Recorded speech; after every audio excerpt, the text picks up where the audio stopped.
Hey everybody, it's Eddie J on Crypto. Hope you're having a great day. We actually have a lot to go through today. Out of Singapore, there's a lot of news. The first one is Vauld has filed for protection against its creditors as they try to figure out how to move forward. The second one is Zipmex, also out of Singapore, has decided we're going to stop transactions, and they're trying to figure it out. We kind of see where that's going, right? Now, what's interesting is that Zipmex, so Vauld, we kind of knew what was coming. Zipmex, though, had just done, I reported early June. They had just gone through a $40 million plus Series B, right? Series B round. I'm like, what? You want to know who was actually involved in that round? Coinbase. Yeah. Originally, Coinbase and FTX were looking to buy this company. Yeah. So Coinbase couldn't buy them, but they invested in them. Coinbase actually released a statement today that they have no exposure to any one of the bankrupt companies. True, right? True. But they have exposure to Zipmex, who has, is in a position right now that they could be looking at going belly up. So they've stopped all transactions. So if you have money on Zipmex, you're not feeling at all happy right now. I contemplate those kinds of things. With regard to Singapore, I am looking at Singapore and Thailand because Zipmex is out of Singapore and Thailand. I'm looking at that whole region as, can we expect anything else coming from this area? I mean, has anybody else grown too quickly or anything like that? Because that could be something to pay attention to. Gemini has, decided that they're going to lay off about 900 people over the past month. About 900 people got laid off, but they also got licensed in Ireland as the first virtual asset service provider. I guess it's kind of a big deal. I mean, Ireland is pretty small, so I'm wondering what the numbers are for demand out there. So I find that to be a tad interesting, but we'll see what happens. Also, I wanted to touch on the idea that in emerging markets, crypto adoption is growing quickly.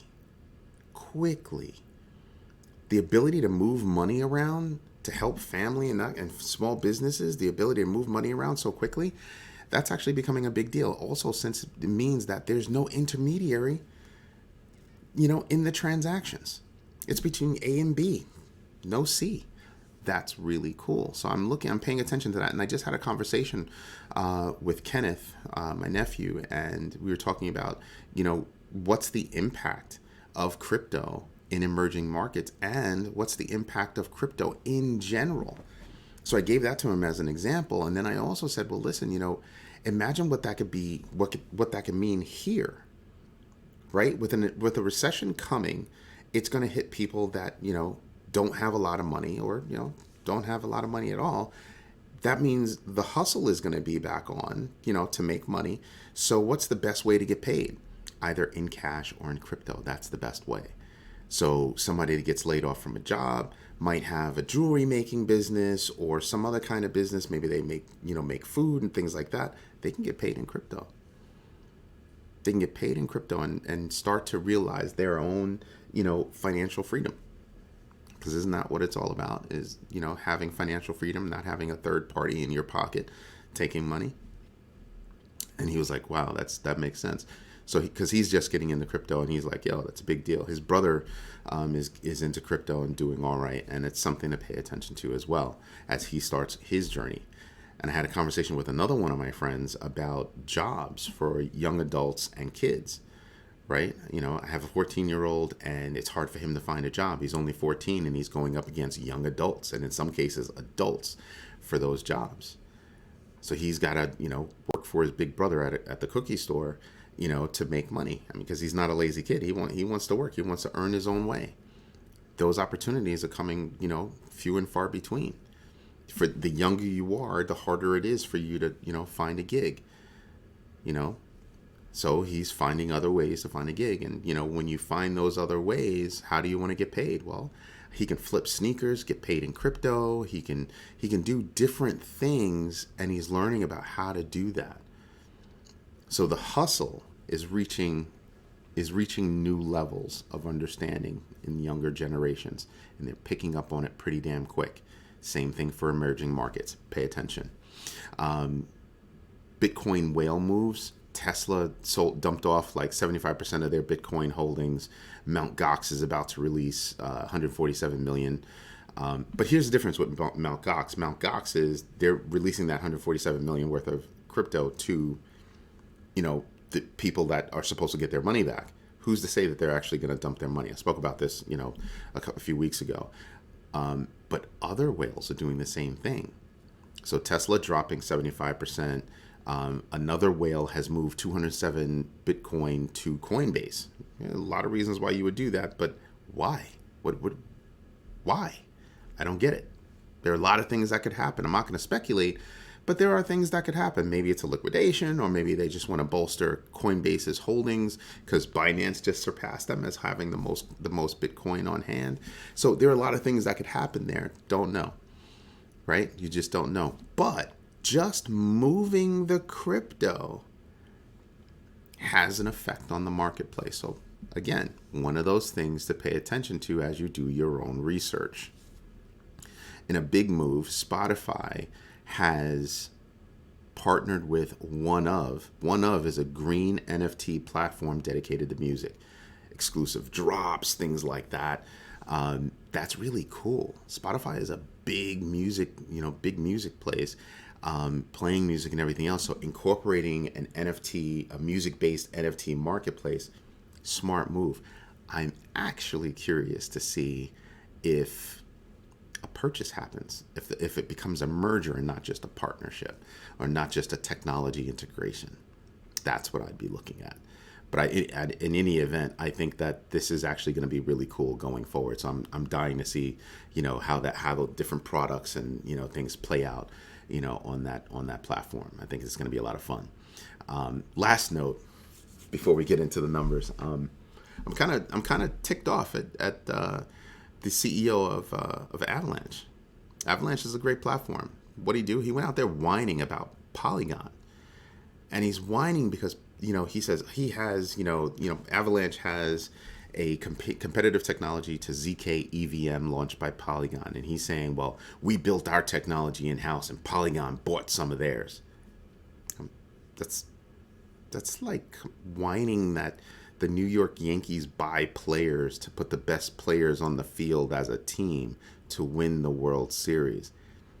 They're not buying the World Series. They're putting together a strong team. Put together a better team. Don't whine about it. That's what everybody else does. They don't whine. Other teams don't whine about it.